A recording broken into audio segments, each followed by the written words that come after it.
Hi, Coach. Adam Munsterteiger, How you doing? 24/7 Sports. Doing okay. Have you sensed the same attention to detail from your team in recent Yeah, weeks? yeah. I don't sense the same passion. I do sense the same attention to detail. The film time has gone up. Less mistakes, I think, penalty-wise. We had some penalties in some crazy situations, but we've condensed that over the last couple of weeks. We've been pretty good with that. It's just some little foolish darn penalties that we gathered today, but the passion of it, like the passion of that first game, the passion of those games, we're missing that, and that's still something we're trying to apprehend, and we're trying to locate it as well. Welcome into a new BuffStampede Radio. Adam Munsterteiger, the publisher of BuffStampede.com. Fortunate to steal some more of William Gardner's time. And William, we've had too many therapy sessions this season, and it feels like we've got another one oncoming. It was sure fun early in the season, and now during this 3-game losing streak with the offensive struggles, it's become a little bit more of a chore to talk about this football team, unfortunately. Well, until things get turned around and we get to where we want to be, it's still going to be CU football, and CU football means drama, and drama in this context generally means sort of negative drama. And we got a lot to cover, and we'll talk about it all. But I think the outlook is still pretty positive in the longer term. I'm not sure where we are in terms of the shorter term, but it was another rough night, another rough weekend, and certainly a dramatic week, and plenty to talk about there as well. But therapy, I don't know. I guess at some point, when people were talking before the season, there was going to be maybe a 3 or 4 win season, or even a 5 win. Even for that matter, you and I both predicted 6-6, and that meant there were going to be six bad weekends and 6 losses. And I wondered at that point, even back then, how are people going to handle when we start losing on the field? And the answer is some people don't handle it very well. Yeah. Well, we're going to get all into the decision to make Pat Shurmur the play caller, the Sean Lewis situation, even kind of talk a little bit about Byron Leftwich, who is going to be the hot name to be Colorado's next offensive coordinator. But before we get into all that stuff, let's at least throw some kudos out to what the defense has done since the bye week and what Charles Kelly has done with that group. They've played winning football the last 2 weeks. Has it been perfect? No, but not by any stretch. But that has been an encouraging sign, at least, as much of a mess as the offense has been.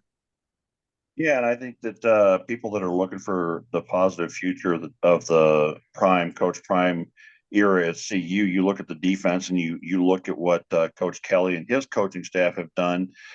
And, it's very easy to say on the defensive side that all we're missing there is players.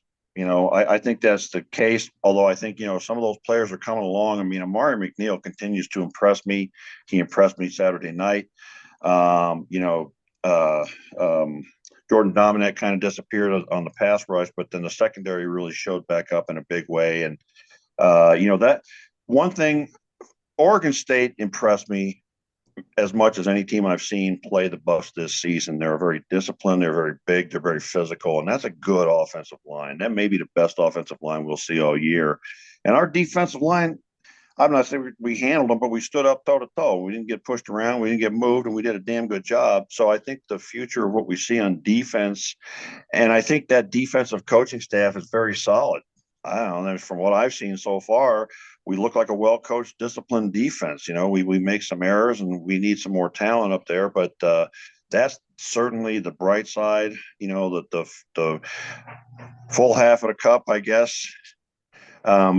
But I think there's a lot of positives there, and I think that with Coach Prime and this coaching staff, we'll bring in more guys, and I really see a future for us being one of the top defenses in the country down the road. So I'm pretty impressed. I'm pretty excited about the defensive side of the ball, to be honest with you. We don't have the linebackers we need. We don't have that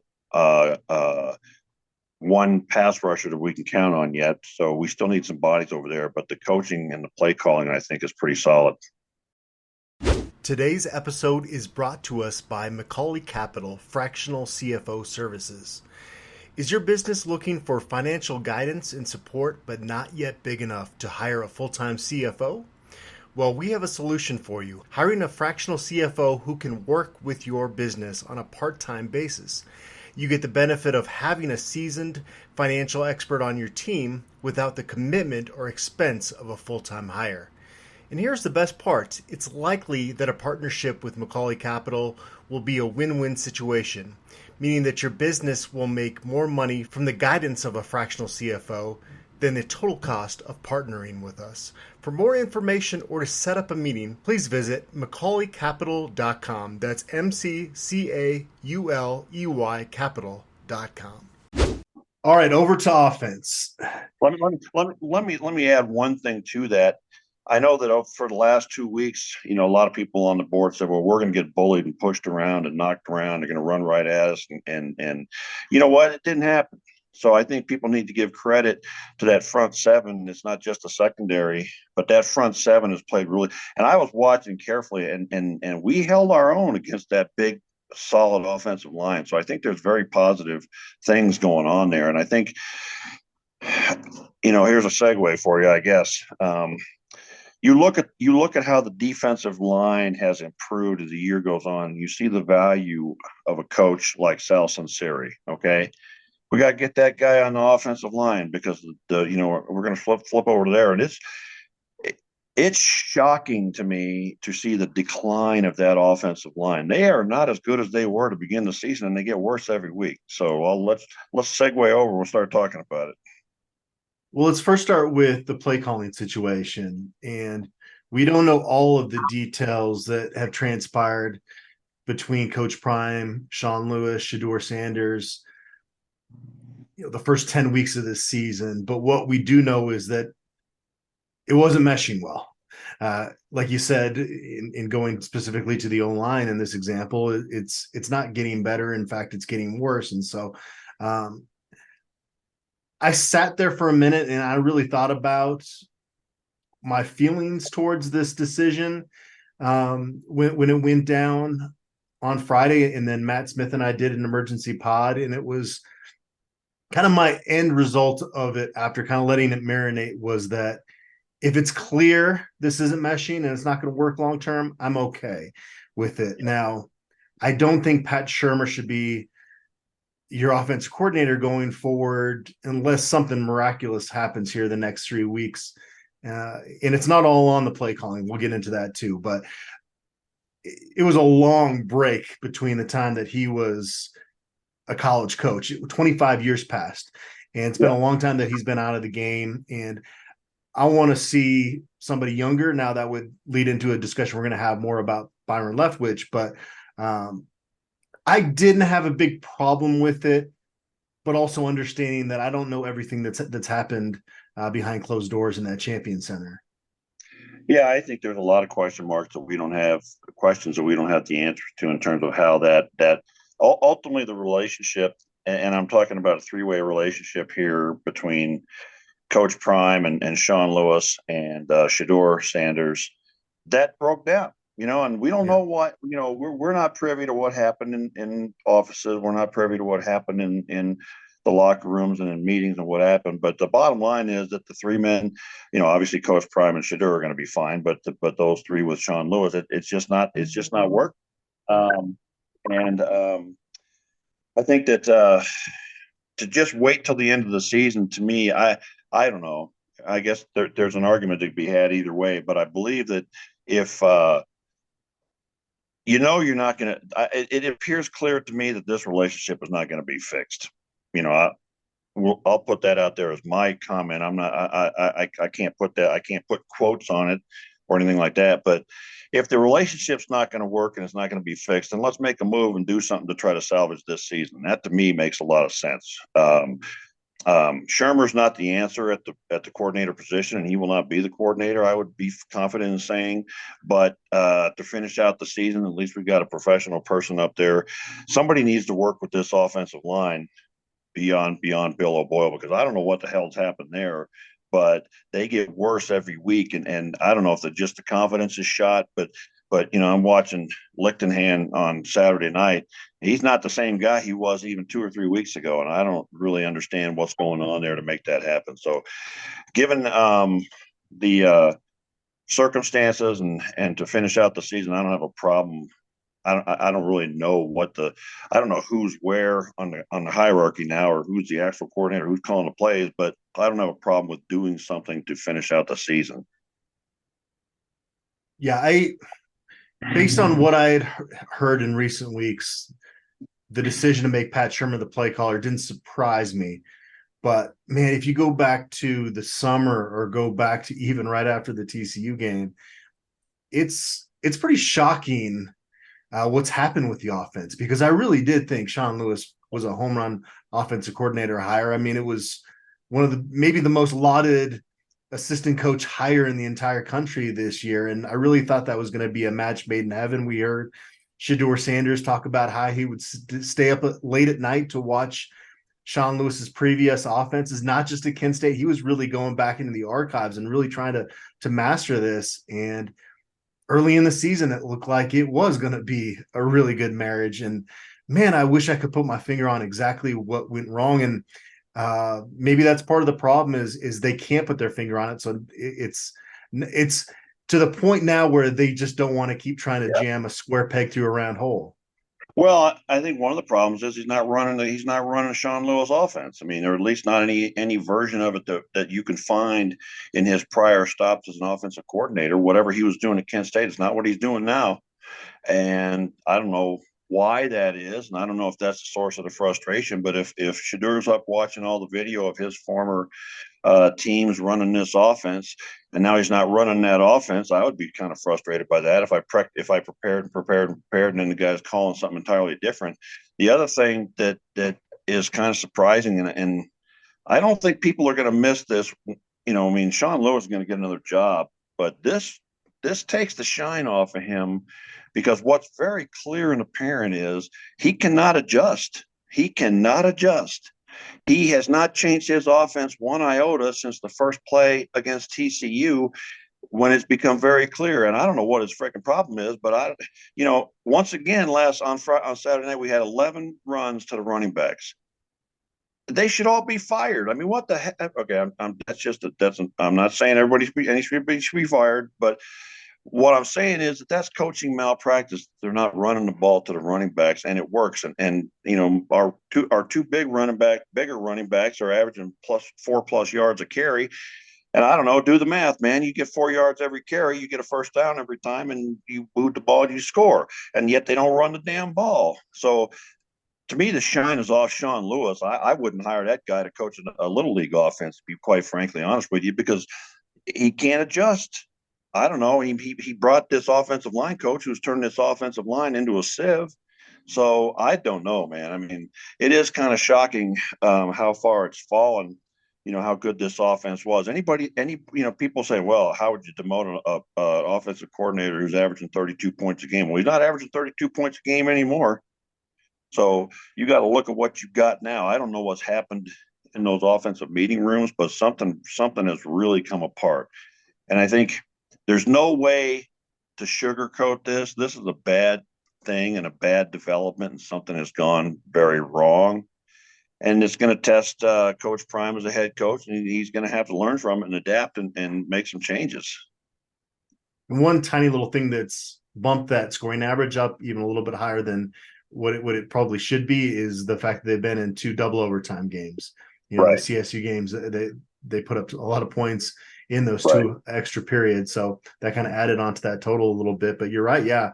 You've got to be able to score 30 points a game in the Pac-12. And when your defense is allowing less than 30 points, you expect to win. And that's where so much of the frustration has come from the last couple of weeks, is that, finally you've got an inspired defense, and now the offense is just completely cratered here. Well, I think the other thing that frustrates me, and I think probably frustrates a lot of people, is when they get it together. I mean, those 2 drives in the fourth quarter Saturday night. I mean, what the hell, man? They had no answer for us. Why can't we do that all the time? What is the disconnect? Why can't our coaches be smart enough to look at our film and find out what works and keep doing that? But they don't. And I think you look at all the talent we have at wide receiver and at quarterback, and it's really kind of mystifying to me that we're not more effective. And if you look at the running backs, the running the ball, we are successful when we run the ball. We are. There's no debate about it, and they won't call the damn plays. It's just maddening. Yeah, you can't expect to be successful running it 11 times and then point to the 11 times and say, well, because in their average, just running the ball on those 11 carries wasn't very good on Saturday night. But again, it goes to the point that is an aspect of your offense that you have to be patient with, or it just isn't going to be successful. And I mean, has there been a point this season where they have been patient with it? I can't think of one. No, and I'm going to push back on you because if you take out the sacks against Shedeur, so Wilkerson had 4 carries for 17 yards, which is 4.3 yard average. Anthony Hankerson had 2 carries for 8 yards, which is a 4-point average. Now that's not enough carries to make a statistically significant deduction, but they're both over 4 yards a carry, so it is effective. Every time you gave those 2 guys the ball, it worked. Now, when you get the ball up the middle, Dylan Edwards had 5 carries for 6 yards. How stupid do you have to be, man? These 2 guys, Wilkerson and Hankerson, you give them the ball and they gain yards. You give it to Edwards and he does not. So you get it to him outside the tackles. It's just working me up. It just gets me so angry because it does. You can't say that it wasn't statistically effective with the running backs because it was. Well, there were a couple times that Pat Shurmur dialed up a play call in which Hankerson and Edwards in the open field would have been able to be successful, but Edwards had a drop, and then Hankerson had the one where he tripped over himself and would have been running for a long time. So there were some plays to be had out there. The execution wasn't there. Like you said, the offensive line play struggled again. As much as anything, though, because there were times early this season, William, that the O-line was struggling and Shedeur Sanders was still able to put up big numbers. I think he is just, it's pretty clear at this point. You even hear Coach Prime talk about it, that, he is super beat up at this point. He's not the same quarterback he was early in the season. No, I think both physically and mentally, he's pretty shell shocked at this point. He's physically beat up, and in his mind, he doesn't trust his protection, so it's hard to do the job. I think they're not, as I think about watching Washington and Lichtenhand, you're not doing your tackles any favors when you don't run the ball, because those defensive ends are not even pretending to read for the run. They're just at the snap of the ball, they're pinning their ears back and going, and there's not a lot of offensive tackles that are going to do well against that every single play of every single game. And the damn offensive coordinators we have aren't helping them out. You look at Charles Kelly on the defensive side, and he calls plays that allow his players to play to their strengths.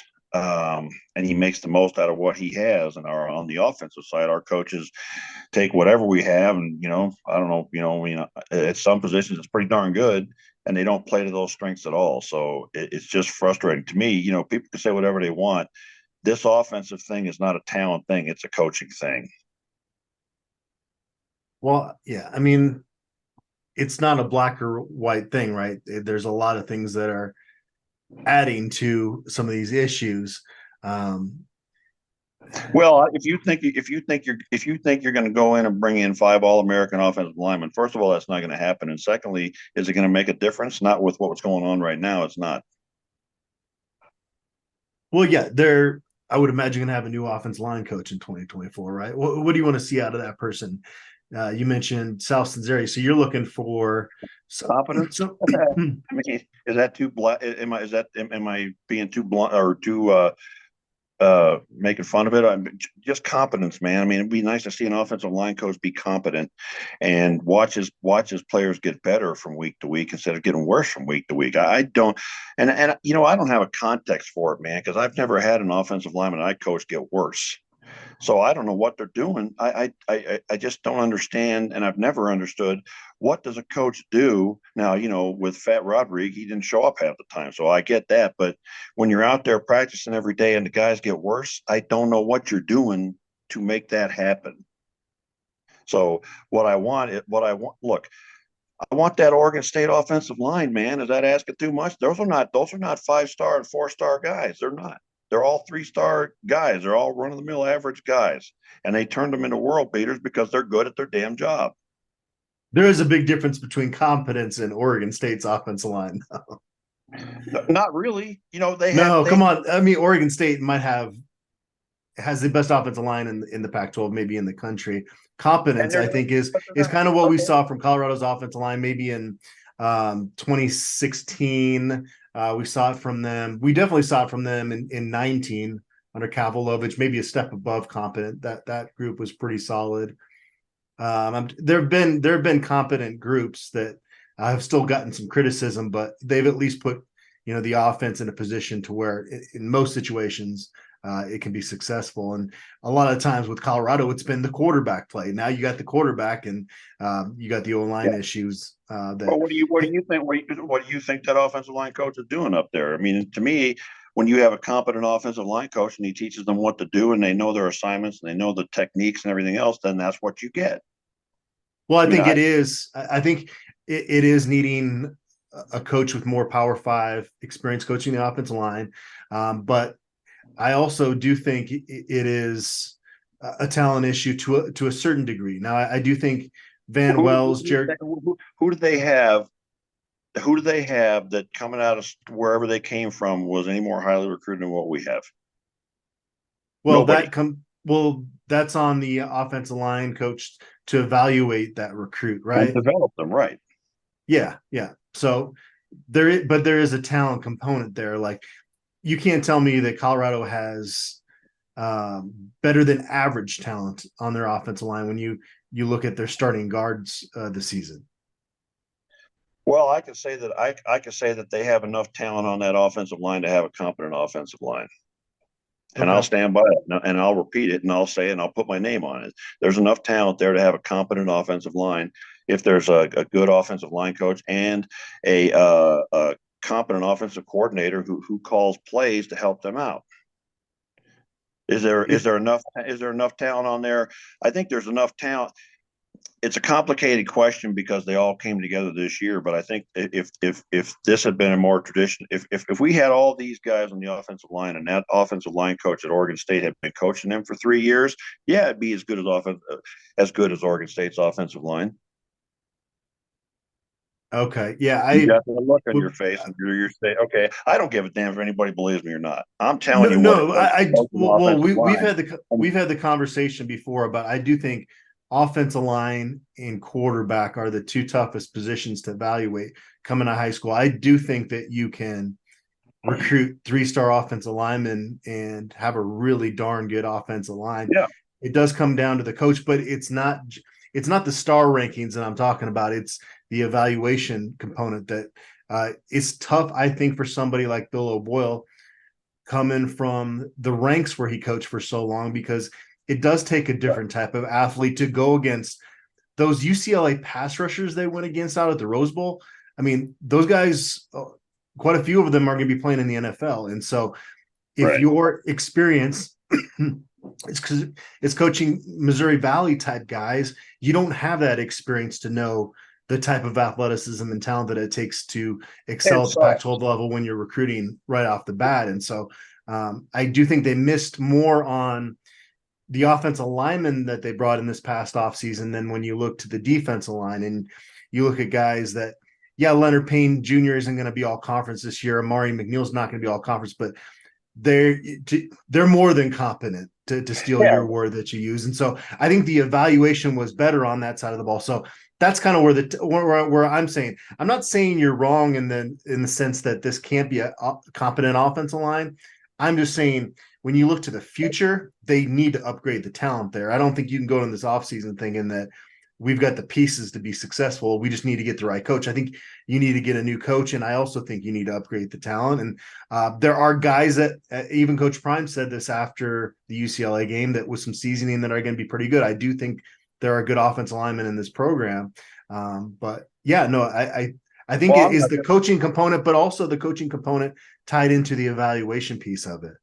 well, I guarantee you that the people watching this, that nobody understands. I don't know. I guess I don't speak English very clearly because people don't grasp what I say, and they're, oh, Mr. Sunshine Pumper, always blind optimism. Well, that's bullshit. I have never said anything like that ever about any of this stuff. All I've ever said along the line is we got guys good enough here that if they had good coaching, they could be decent. Okay. Now, if everybody wants to make that out that all I ever do is pump sunshine, well, blow it out your ass, man, because I never said that. Coaching matters at this level. Anybody who thinks it's all Jimmys and Joes and not the X's and O's, first of all, you don't know the first damn thing about football and you don't understand what you're talking about.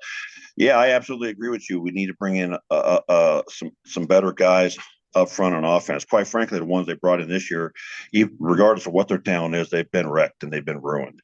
And that's been the par for the course for stinking CU football for 4 or 5 years. Is whatever you bring to the table as an offensive lineman, you're going to get worse here.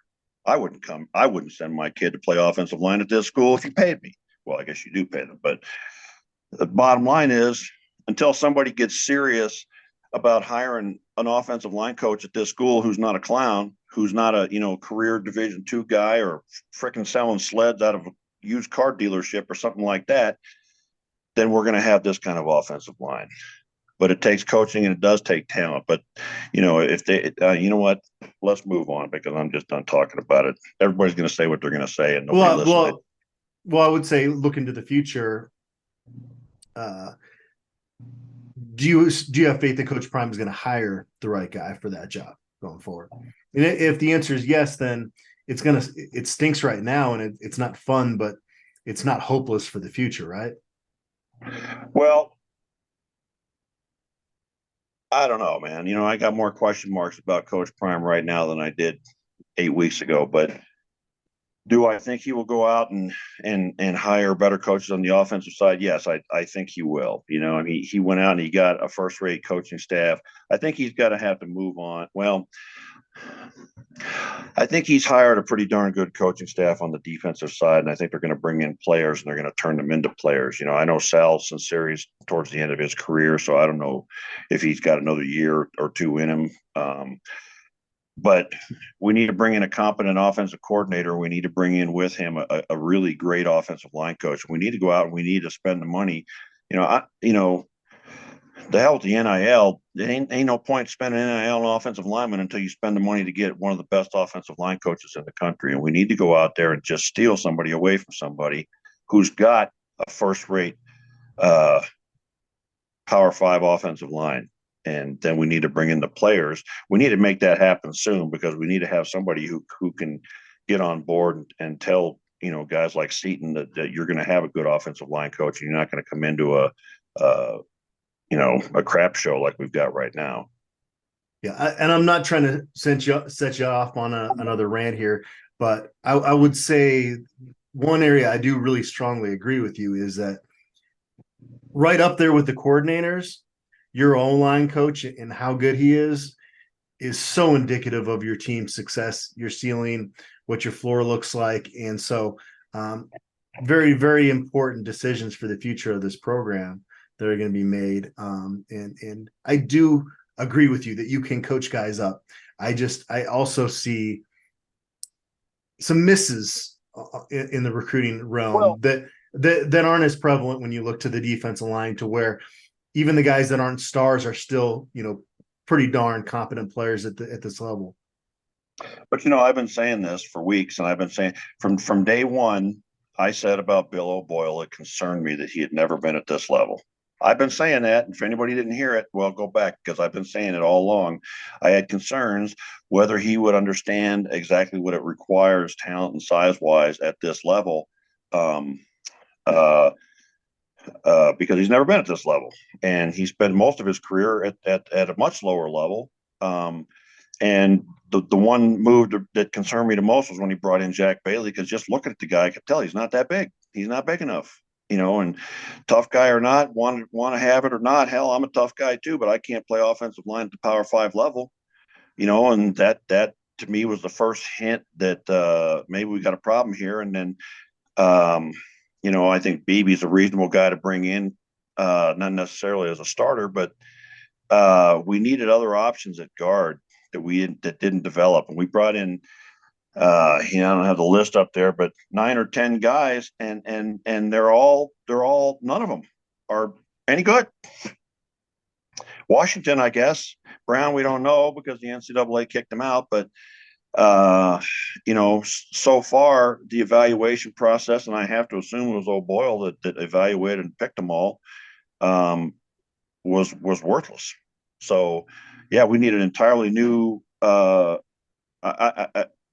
We need an entirely new way of evaluating offensive line with somebody who's actually competent for the Power 5 level. We need to bring in those guys who can play at this level and be effective, but they also have to be developed and taught. Now, I think we have an excellent strength and conditioning staff, and now we need an offensive line coach to take that size and strength and power and teach them how to use it, because they don't come in. It's playing offensive line is the most unnatural thing in football, because you don't just line up and go out and do it. You have to really learn and understand it, because even the best offensive linemen in the country are not as good as athletes as the guys across from them. So you have to learn the technique and you have to trust it. So they need to get that. That needs to be first priority, offensive coordinator and offensive line coach. And please, Jesus, let's not bring in the offensive coordinator's best friend with him. I'm so sick. I'm so sick to death to see you having coaches bring in their pals. And I guess as I say that, as it comes out of my mouth, there's a concern there too.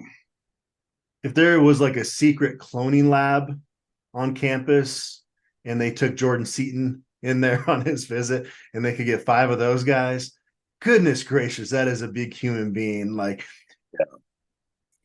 even Ryan Miller, I didn't feel he was pretty darn college ready coming out of Columbine. Man, Jordan Seaton, I think if you could clone him, you and me could coach that O-line. Well, you for sure. Even I could coach Jordan Seaton offensive line to be competent, because that would be a huge get. I think Oregon's going to be tough to beat there, but it was nice to have him on campus. There is still the recruiting component that keeps you hopeful for things going forward. Recapping the last 2 weeks, William, this really sums it up in a nutshell here. Colorado's defense had 6 takeaways, obviously both in the first half of those last 2 games. How many points do you think Colorado got out of those 6 turnovers that they created? I'm going to say 0 off the top of my head as I think back. 6 points. 6 points on 6 turnovers. Yeah, that's crazy. That's with 6 turnovers, that should be 2 wins, statistically speaking. Yeah, I think obviously there's an I don't know how we're going to go with this, but let me clearly there's a problem with the offense. I believe Coach Prime will get that fixed. I don't believe he'll get it fixed in the next 3 weeks. But I think he'll get it fixed for next season, and everybody was talking about next season being the season anyway. Now I'm not talking about cashing in the rest of the year, and certainly, we got to protect Shador, and I think hopefully that I'm at a loss for how this offensive coaching staff can't look at their own film and figure out the problems. It must not be that smart, but I do believe that moving forward that Coach Prime surrounds himself with excellence, and he doesn't surround himself with mediocrity. And when there is mediocrity, he gets rid of it. So I do believe he'll bring in the right person. There are question marks to me about his game day coaching, and I think anybody that doesn't see that is not paying attention. They don't seem to understand how to handle a clock. They don't seem to do well with those end of half and end of game timing decisions, playmaking decisions. The end of the first half Saturday night was a fiasco again. They don't seem to have a sense of urgency when they're running out of time. They don't seem to have an understanding of how to manage the clock. But I think those are things. Deion Sanders, to me, is a very smart person, and he learns. Okay, he learns from his mistakes, and I think he's going to learn from his first season at the Power 5 level. and I think that he'll get better. Okay. I think every first year staff has problems and question marks, and every first year coach I've ever seen had some problems because of those issues, and they always make some changes. Bill McCartney's first couple of staffs were a nightmare, and then you bring in better guys at the positions where you need it, and you build up a staff that is better. So I do think that there's going to be significant improvement in the staff and the staff chemistry. Clearly, the chemistry of the offensive staff has come apart at the seams. So, what will we see the next 3 weeks? That I don't know. Can they put it back together a little bit? Can Shermer help with that? I don't know. I did appreciate the professionalism of all of them. You could tell that they were all working hard and coaching their butts off on the sidelines Saturday night. So I don't know what the next 3 weeks hold, but it's very clear to me when you watch those two drives in the fourth quarter that this offense can be very super effective. So we'll see what happens with that. I don't remember what you. I don't remember what you. Going back to a point you made about the poor clock management. I spent some time on the drive home thinking, could this game have played out differently in the second half if you go in 7-3? The momentum sometimes, especially when you're talking about college age kids, can be so big, coming out of the locker room. You wouldn't feel great going in down 4, but knowing how poor you'd played offensively, just to come out getting the ball early in that second half, I wonder if things could have played out differently. We would just be guessing. There's no way to know. We can't run a simulation on it, but there was that feeling going into halftime that, like, what the heck just happened? And, it's going to be really tough for this team now to come back out and have the mojo that they did it, they have at times this season. Yeah, and I think, again, it goes back to football being a game of faith, and you have a thing like that happen to you right at the end of the half, and it really kind of knocks away at that faith. And I think at this point in the season, that offense doesn't believe in itself anyway. So having that happen really chips away at that confidence. And so I don't know. I think that the way that played out was just so bad. It's hard to put it into words, the difference it makes, that if you just take a knee and get into halftime and it's, what was it, 7-6, what was it, 7-3 at that point? 7-3, yeah. And then you go into halftime, you're like, look, guys, we can win this thing. Whereas you lose, you have that happen and you go down and it's 14-3, and all of a sudden it's like, that's a lot harder onion to sell, at that point. Really strange deal in the third quarter where Oregon State kicks an extra point, but there's a penalty on CU and they decide to then go for 2. The snap is bobbled by DJU and Kendrick Breedlove picks it up, runs 88 yards. This is another crazy thing here, William. Sean Niehoff pointed this out to me going into the fourth quarter. Going into the fourth quarter, Kendrick Breedlove, with those 88 all-purpose yards on the return, had 10 more yards than Colorado's offense going into the fourth quarter. The offense only had 78 yards. That's kind of a crazy stat to throw out there. I'm really not trying to depress everybody out there. I want to talk more about positive things, but the Buffs have lost 3 games in a row, and now all of a sudden bowl eligibility is kind of slipping out of your fingers, and they're not going to be favored in the game again this year. So I don't know. I don't want to keep throwing out depressing stats, but that was one that really shocked me going into the fourth quarter. Yeah, I know. I thought you were going to talk about that play itself, which is one of those sort of surprising plays you only see in college football. The last time I remember that happening, I think it was Greg Beaker did it, which tells you how long ago it was. But I don't know. We can go. I don't know. It's funny to me how fast human emotion and support can change. And, and you look at after the CSU game and how excited and Colorado was the hottest thing on the block.